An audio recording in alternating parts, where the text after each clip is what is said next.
Good evening, ladies and gentlemen.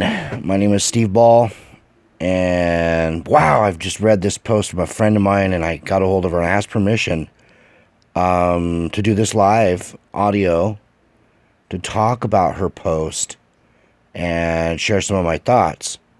Because there are a few. Boy, I'll tell you. As you guys can read, this is kind of a rant about child support. Many of you guys are familiar with the hellacious, absolutely disgusting child support system we have here under Title 4D of the Social Security Act.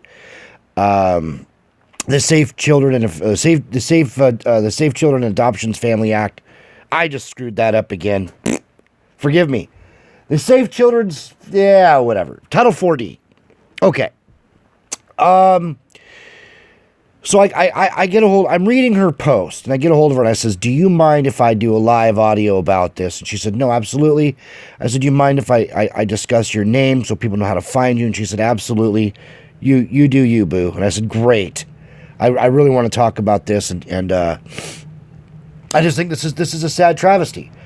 There are many out there that think that child support is a mode of operation that supports children when a parent won't, and that's absolutely not true at all.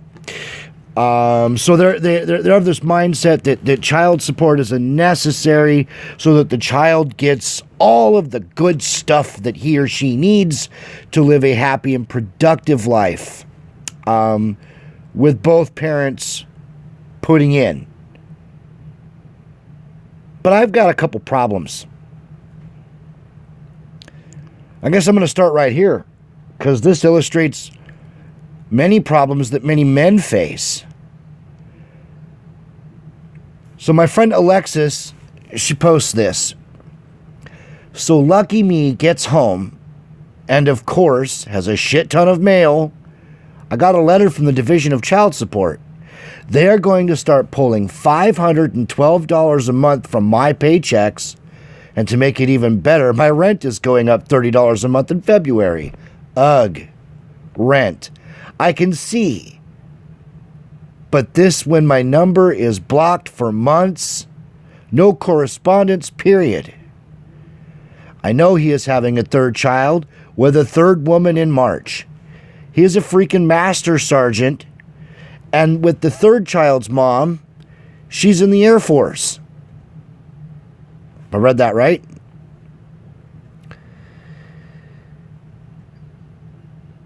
Yep, okay. I will have to work day and night to pay that bullshit and support myself. I try to be a nice person, but this a-hole wants me to play dirty. I can play that way too. But I, unlike him, am an honest and good human being. I am sure his captain would love the information I could pass on about the shit he pulled. But again, I'm the nice pushover.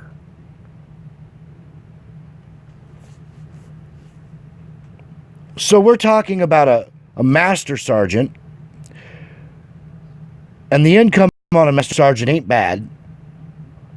If he's in this relationship with somebody in the Air Force, let's imagine that they're at least a sergeant or above. So we're living on sergeant's pay at the very least. I think it's safe to say that we should have a clause in Title IV. And I think we need to urge our congressional leaders to get us there.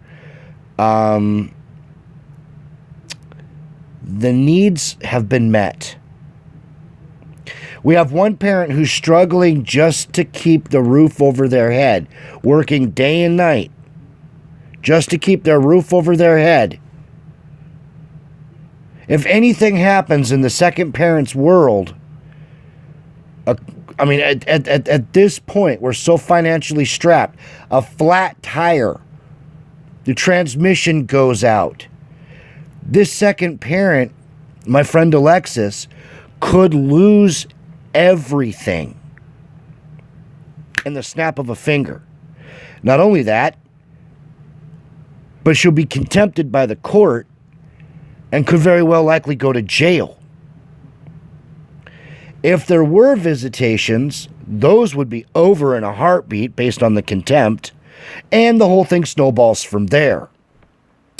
Ladies and gentlemen, if you don't believe the scenario that I've just illustrated is real, I can tell you there are over 23 million parents in the United States, most of them are men, who are in this very situation, paying outrageous amounts of child support, not being able to see their children for whatever reason or another.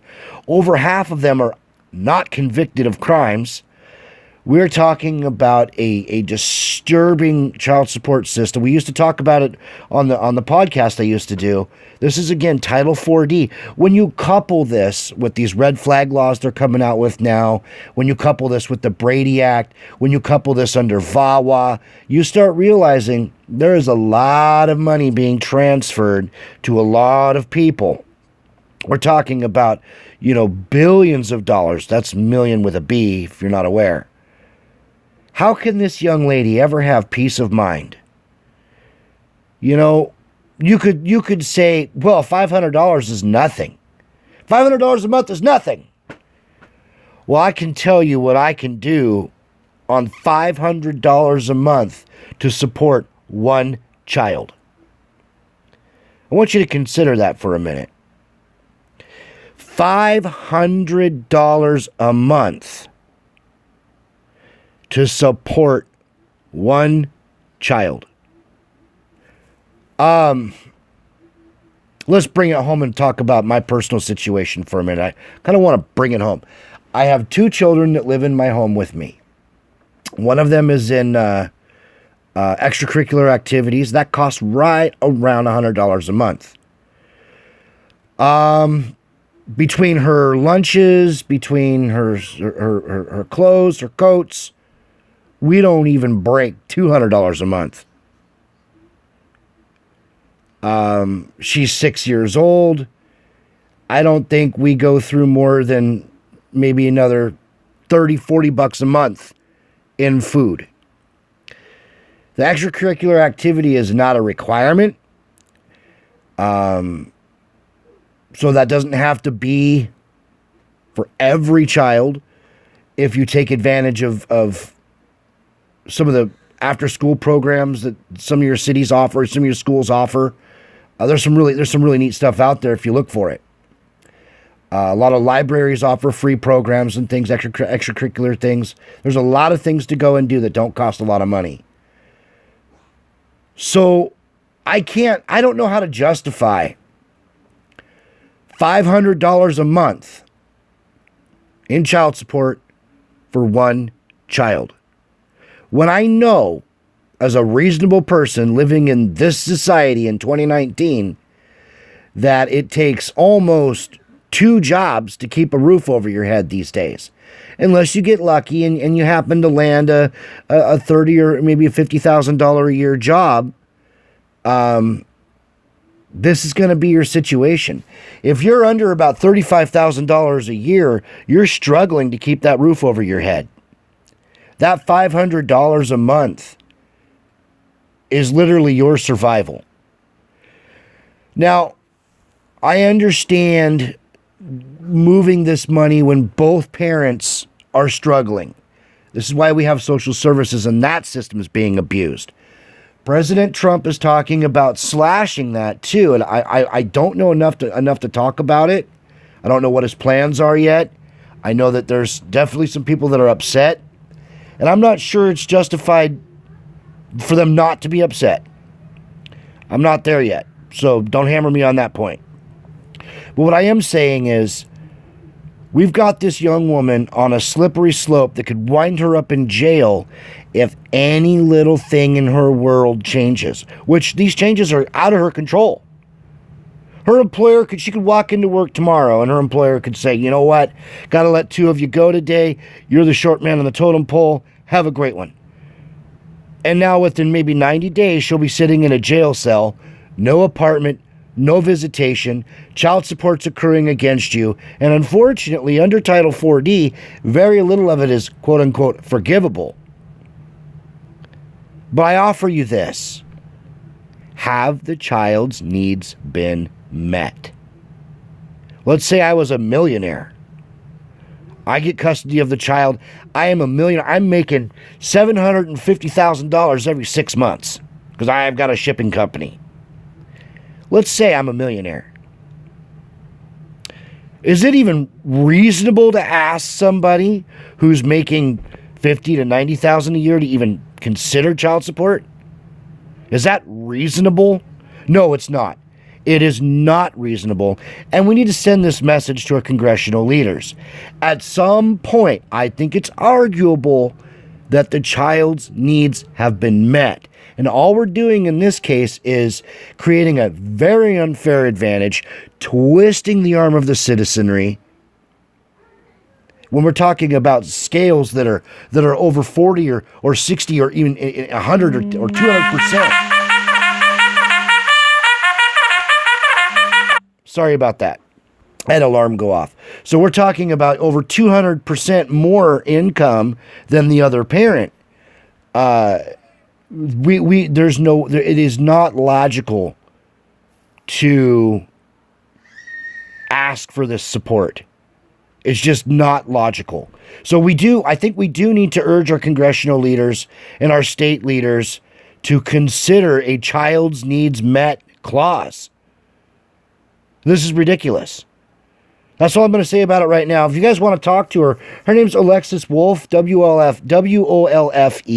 You can find her right there on my Facebook friends list. Again, Alexis Wolfe, and she's got this post, and I only read a couple of excerpts of it, really, I didn't read the whole thing. I really feel for this young lady. I really do. When you know the struggles, and you know what parental alienation feels like, when you know that you're working for damn near nothing. You can't even see the fruits of your labor through your own child's eyes. This has got to change. Anyways, I'm out of here, ladies and gentlemen. Please share, pass, and like this, and we'll talk to y'all real soon.